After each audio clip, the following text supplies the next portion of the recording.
સુરેન્દ્રનગર જિલ્લાના લીંબડી શહેર અને ગ્રામ્યના ભાજપ દ્વારા કોંગ્રેસના રાષ્ટ્રીય અધ્યક્ષ મલ્લિકાર્જુન ખડગેના અપમાનજનક નિવેદનનો ઉગ્ર વિરોધ કરવામાં આવ્યો હતો। કોંગ્રેસના રાષ્ટ્રીય અધ્યક્ષ મલ્લિકાર્જુન ખડગે દ્વારા ગુજરાતની જનતા અને ગુજરાતના અસ્મિતા સમાન નેતૃત્વ વિરુદ્ધ કરવામાં આવેલા વિવાદાસ્પદ અને અપમાનજનક નિવેદનના ઘેરા પ્રત્યાઘાતો લીંબડી શહેર તથા ગ્રામ્ય વિસ્તારમાં પડ્યા છે। આ નિવેદનના વિરોધમાં આઝાદ ચોક ખાતે લીંબડી શહેર તથા તાલુકા ભારતીય જનતા પાર્ટીના હોદ્દેદારો અને કાર્યકરો દ્વારા ઉગ્ર વિરોધ પ્રદર્શન કરવામાં આવ્યું હતું। વિરોધના ભાગરૂપે કાર્યકરો દ્વારા મલ્લિકાર્જુન ખડગે સામે આક્રોશ પ્રગટ કરીને પોતાનો રોષ વ્યક્ત કરવામાં આવ્યો। ગુજરાતી અસ્મિતા પર પ્રહાર ભાજપના અગ્રણીઓએ જણાવ્યું હતું કે કોંગ્રેસ હંમેશા ગુજરાત અને ગુજરાતીઓને નીચે દેખાડવાનો પ્રયાસ કરે છે। ખડગેનું આ નિવેદન માત્ર કોઈ વ્યક્તિ વિશે નથી, પરંતુ સમગ્ર ગુજરાતની જનતાનું અપમાન છે।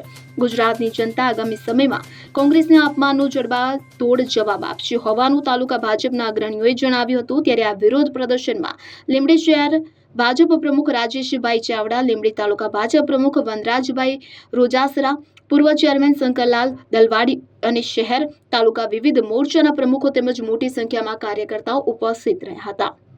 ભારતીય જનતા પાર્ટી દ્વારા લીંબડી શહેરમાં, આખા જિલ્લામાં, સુરેન્દ્રનગરમાં અને આખા ગુજરાતમાં અને આખા ભારતમાં કોંગ્રેસના પ્રમુખ ખડગે જે ગુજરાતીઓનું અપમાન કર્યું છે, ગુજરાતીઓ અભણ છે, જુદા જુદા અલગ અલગ રીતે જે ગુજરાતીઓને બદનામ કર્યા છે, એટલે આજે અમે ઉપવાસ ઉપર ઉતર્યા છીએ અને ખડગે સાહેબનો અને કોંગ્રેસનો અમે સખત વિરોધ કરીએ છીએ અને ખડગે કોંગ્રેસના પ્રમુખ માફી માગે એવી અમારી ભારતીય જનતા પાર્ટીની ગુજરાતી ભાઈઓ બહેનો બાળકો વડીલો બધાની અમારી એક જ માંગ છે કે કોંગ્રેસના પ્રમુખ માફી માગે, જે કોંગ્રેસનું અપમાન કર્યું છે।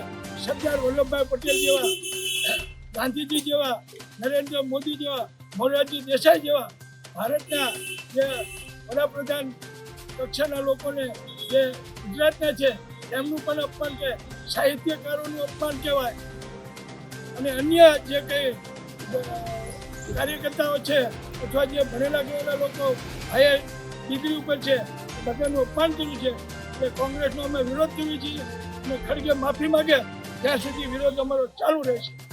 અલ્પેશ વાગે, સુરેન્દ્રનગર। હવે જુઓ દેશ દુનિયાની તમામ ખબરો તમારી આંગળીના ટેરવે। ઉઠાવો મોબાઈલ અને ગૂગલ પ્લે સ્ટોર પરથી ડાઉનલોડ કરો અમારી CN24 ન્યૂઝ મોબાઈલ એપ।